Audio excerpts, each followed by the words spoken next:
We just passed a couple people and they said that there's trail magic about 2 miles ahead. And I am so excited for this.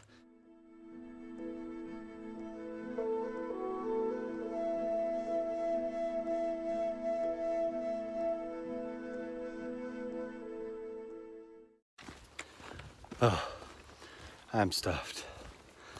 I had, well, Evie had a grilled cheese sandwich and some chili, and I had 2 grilled cheese sandwiches and 2 bowls of chili and 2 beers.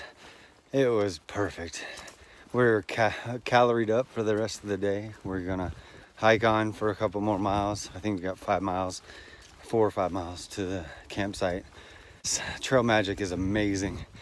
It's a vortex though. It's hard to leave. It's very hard to leave. Great conversation, great food. Oh, and I had a donut too.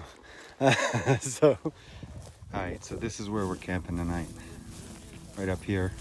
We're already getting set up. Evie's running around. But check this out.